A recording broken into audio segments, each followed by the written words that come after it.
A kú dédé àkókò yìí ò ní wọ́n tẹ́ ti ń gbọ́ mi tẹ́ sì ti ń láǹfààní láti máa wò mí. A kú ọdún dùn fún wa láṣẹ Elédùmarè, kò sì ní jẹ́ ọdún ìbànújẹ́. Ìròyìn àkíkà náà látún mú wá fún yín, àwọn ìròyìn tó gbẹnu tán, àwọn ìròyìn tó kọ sísọ láti ìkànnì wa ìròyìn Fẹ́lifẹ́li online TV. Ẹ mọ̀ pé àwọn ìròyìn kò ṣe pé a fi ń dẹ́rù bà yín, àmú wa ká lè jọ máa fi kẹ́kọ̀ọ́, ká tún lè jọ máa fi mọ ibi tí ayé ń yí lọ. Sodiq Olúwaṣèyí lèmi jẹ́, Bashar bàbá tó bí mi lọ́mọ. Ẹ jẹ́ n kọjá lọ sí òdì kejì lọ́hùn náà.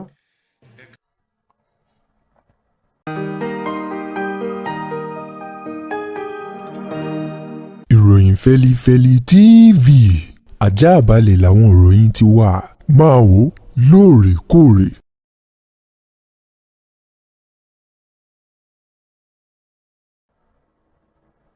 Mo kí yín ẹ káàbọ̀ padà láti òdì kejì lọ́hùn-ún. Ẹ máa gbọ́ àwọn ìròyìn ọ̀hún báyìí lónítààrà sòsé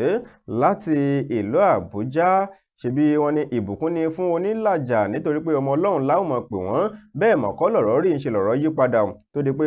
olùlàjà ní gbọgbẹ́ orí ọ̀rẹ́ bí Yorùbá ṣe sọ. Bí ọ̀rọ̀ ti ṣẹlẹ̀ ní pé nílùú Àbújá, wọ́n ní ọmọkùnrin kan rèé ló dolóògbé, ló yọ̀ ṣubú, ó sì gbèkuru gàjà lásìkò tí ń la àwọn èèyàn méjì níjà. Bí ọ̀rọ̀ ṣe ṣẹlẹ̀ ní pé ọmọkùnrin ẹni ọdún méjìdínlógójì 38 years old ọ̀hún, Sakaraya Moses, wọ́n ní ṣe nígbìyànjú láti la àwọn méjì kan jà ní abúlé Kochiyako ní ìjọba ìbílẹ̀ Kuje nílùú Àbújá tí ṣolúlu ilẹ̀ yìí. Wọ́n ní ìṣẹ̀lẹ̀ náà ló ṣẹlẹ̀ ní ọjọ́ 28 nínú oṣù kejìlá ọdún 2024 lọ́jọ́ sátidé nígbà bíi aago 10 ó kù bíi ìṣẹ́jú 15 níbi tí wọ́n ti gbé ń ṣe pàtí, níbi tí wọ́n ti gbé ṣe ayẹyẹ kan eléyìí tí wọ́n fi sọrí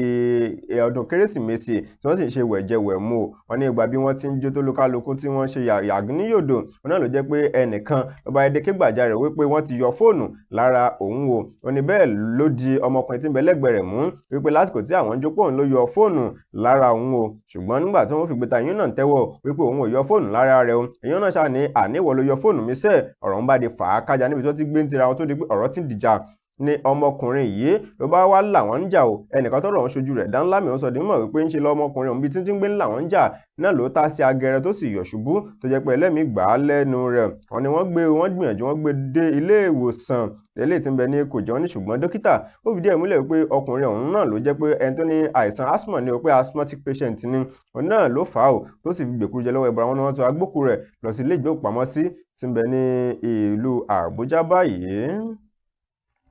Nínú àwọn ìròyìn míì tó tún gbẹnu tán tí ń bẹ lọ́wọ́ mi láti ìpínlẹ̀ Ògùn, ṣùgbọ́n ní àwọn ọmọ ìyá méjì wọn ìrèwèlè ní wàá wọn wo Táyé Kẹ́hìndé kan àwọn wíníwíní lójú orogún wíníwíní ọ̀daràn làwọn eléyìí, olójú ọ̀daràn wọn náà làwọn eléyìí. Wọ́n ní ọwọ́ tẹ ìkejì rẹ̀ Kẹ́hìndé Yẹ́mitàn tó jẹ́ pé ọwọ́ ti kọ́kọ́ tẹ Táíwò rẹ̀ tẹ́lẹ̀ ní àti nǹkan bíi ọjọ́ kejìléníogún lọ́dún 2020 ọjọ́ kejìléníogún nínú oṣù kejìlá lọ́dún 2024 lọ́wọ́ ti kọ́kọ́ tẹ Kẹ́hìndé ọ̀hún látàrí pé ńṣe ló gbẹ̀mí lẹ́nu ọmọbìnrin kan o tó sì gé ẹ̀yà ara rẹ̀ ó kún wẹ́lẹ́wẹ́lẹ́ látàrí pé ó fẹ́ fi ṣe ètùtù ọlà. Wọ́n ní ṣùgbọ́n ọwọ́ ti wá tẹ Kẹ́hìndé rẹ̀ náà báyìí nítorí Kẹ́hìndé ọ̀hún ó ti fẹsẹ̀ fẹ́ tẹ́lẹ̀. Wọ́n ní ṣe rí Kẹ́hìndé, Táíwò àti ọmọkùnrin kan tí ń jẹ́ Kazeem. Wọ́n ní àwọn mẹ́tẹ̀ẹ̀ta náà jọ dánrú náà jọ wà lábì yìí ní àdúgbò wọn tí ń bẹ ní Sanni ní ìlú Abẹ́òkúta tí ṣolúlu ìpínlẹ̀ Ògùn. Wọ́n ní wọ́n sì ti gbẹ̀mí lẹ́nu ọmọbìnrin ọ̀hún. Ṣùgbọ́n báyìí ẹnìkan ló wá ta iléeṣẹ́ ọlọ́pàá lólobó wípé ọmọkùnrin Kẹ́hìndé Yẹ́mitàn tí ẹ̀ ń wá tó farasin tó jẹ́ babaláwo tó sì pa èèyàn fi ṣètùtù ọlà. Wọ́n ní òun náà ló lọ farasin sí agbègbè Ìlógbò. Wọ́n ní ló ní pápákọ̀ àwọn ọlọ́pàá ta mọ́ra o. Wọ́n á débẹ̀ wọ́n fi kélé òfin wọ́n fi lọ gbé Kẹ́hìndé ọ̀hún báyìí àti Kẹ́hìndé àti Kazeem àti Táíwò gbogbo wọn wọ́n ti ń bẹ lágọ̀ọ́ ọlọ́pàá nílùú Abẹ́òkúta níbi tí wọ́n ti ń jẹ́jú kíó báyìí. Lákòótán ìròyìn eléyìí tó tún gbẹnu tán lọ́wọ́ mi òun náà ni bó ti jẹ́ pé ọmọkùnrin kan tó ń jẹ́ sójà àti àwọn méjì míì táwọn yìí ṣe sójà òun náà ni wọ́n mọ̀ farapa yánnayànna, kódà ilé ìwòsàn ló gbà wọ́n tẹ́ ò níbi tí wọ́n ti gbé lọ ṣe ayẹyẹ ọjọ́ ìbí ọ̀rẹ́bìnrin wọn kan. Bí ọ̀rọ̀ ṣe jẹ́ gan ni pé wọ́n ní ṣe ọmọkùnrin Emmanuel Adam tó ń jẹ́ sójà àtàwọn ọmọkùnrin méjì míì wọ́n ní bí wọ́n ti gbé lọ ṣe party birthday ní ilé ìtura kan ní ìlú Àbújá gẹ́gẹ́ bí ìròyìn ṣe fi léde ní agbègbè Kanji ní àgbègbè Kajini ní Zuba nílùú Àbújá ní ọjọ́ Ọjọ́bọ̀ eléyìí tó kàn inú ní oṣù kejìlá ọdún 2024 nígbà bíi aago 11 alẹ́ ò lọ́yẹ́ pé gbogbo wẹ̀jẹwẹ̀mu ó ti ń lọ dáadáa tí ọtí ti ń bọ́ sí ara ní ẹni tí ó jẹ́ mọ́níjà fún ilé ìtura ọ̀hún Richard Ọmọkàngbà tí wọ́n sọ di mímọ̀ oníṣẹ́ rí ńgbà tí ọtí ti bọ́ sí ara wọn tán ọmọkùnrin tó ń jẹ́ sójà ọ̀hún àti ọmọkùnrin kan ní ọ̀rọ̀ ṣàbẹ́lẹ̀ láàrin wọn ó níbi ìbẹ̀rẹ̀ wọ́n ti fẹ́ mọ ní fàákàjà láàrin ara wọn wọ́n lè tí wọ́n ti ń gbìn àwọn èèyàn ń gbìyànjú láti là wọ́n ó níbi ọmọkùnrin sójà yìí bó ti kan bí wọ́n ti gbé ńlá wọn òun náà ni mánéjà ó ní òun mú ọmọkùnrin kejì tóun èyí ṣe sójà ó ní òun mú lọ sí ààyè VIP kó ṣàlọ́ jòkó síbẹ̀ ní tiẹ̀ èèyàn Yusuf ló kọ tiẹ̀ wọ́n ní kí òun kó ń ṣàlọ́ jòkó síbẹ̀ ó ní ṣùgbọ́n lẹ́yìn ọ̀rẹ́yìn ọmọkùnrin sójà tó ń jẹ́ Emmanuel yìí ló bá padà lọ bá Yusuf níbi tí ààyè VIP tí mánéjà mú lọ jòkó sí ló bá lọ kàn án lẹ́sẹ̀ mọ́bẹ̀ kódà gbogbo mú rẹ̀ ló bẹ́jẹ̀ tó sì yá wọ́n ní níbi tí wọ́n gbé ń tún ní wọ́n ibi tí ọmọkùnrin Yusuf tó fẹ́ mọ wọ̀dì mú pẹ̀lú sójà yìí làwọn èèyàn bá tún dì í mú pé má jẹ́ kí ọ̀rọ̀ má jẹ́ kí ó fàrọ̀ rárá má jẹ́ kó tún di fàákájà wọn ṣàmú sójà wọn mú lọ síta ń tiẹ̀ Yusuf náà wọ́n ń rẹ̀ ẹ́ ní ṣùgbọ́n lẹ́yìn ọ̀rẹ́yìn ẹnìkan nígbà tí mánéjà ó tilẹ̀kùn lẹ́yìn nígbà tí ẹnìkan tí òun náà tó fẹ́ jáde síta bí Yusuf bó ti rí bó ti ṣílẹ̀kùn lẹ́yìn báyìí bó ti sáré lọ jáde níbi tó mú mánéjà sínú níbi tó mú ọmọkùnrin sójà yìí sínú bó ti lọ kàn án lẹ́sẹ̀ẹ́ ojú tiẹ̀ náà tó sì ya ti ọ̀rọ̀ òun ó ti di pé wọ́n lu abirikítí ẹnìkan náà tí òun náà tún dá sí òun náà mọ̀ fara ṣèṣe ló fọwọ́ di pé àwọn mẹ́ta báyìí àwọn mẹ́ta ilé ìwòsàn ló gbà wọ́n tẹ̀ gbọ́ngbà tí wọ́n mú wọn tí wọ́n fẹ́ gbọ́ ò mánéjà ilé ìtura ọ̀hún ó ké sí àgọ́ ọlọ́pàá tí ń bẹ nítòsí nǹkan bíi aago kan wípé ẹ wá bá ń kó wọn o bí wọ́n ti dénú bí ọlọ́pàá wọ́n kó àwọn mẹ́ta o wọ́n kó wọn lọ sí ilé ìwòsàn eléyìí tí ń bẹ ní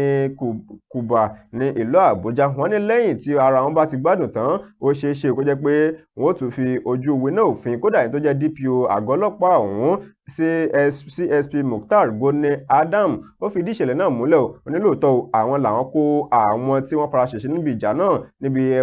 ayẹyẹ wẹ̀jẹwẹ̀mu ọjọ́ bí ọ̀rẹ́bìnrin wọn kan nílùú Àbújá ó láwọn làwọn kó wọn lọ sí ilé ìwòsàn ní báyìí kó gbé wọn ń gba ìtọ́jú lọ́wọ́ nílé ìwòsàn. àwọn ìròyìn àgbọ́gbárímọ̀ òun kò ní jù báyìí lọ fún ti tàsìkò yìí tó bá dàsìkò mí nìkẹ́ tún máa darapọ̀ mọ́ wa ẹ ṣeun Sodiq Olúwaṣeyìn lèmi jẹ́ Basharu bàbá tó gbìn lọ́mọ ẹ sì mú gbàgbé láti subscribe sórí ìkànnì ìròyìn fẹ́lẹ́fẹ́lẹ́ online TV ẹ ṣeun títí ìgbà mí tẹ́ tún máa darapọ̀ mọ́ wa ire àti àánú Olúwa ọba kó máa bẹ́ẹ̀ nìkan kan wá gbé ó dàbọ̀.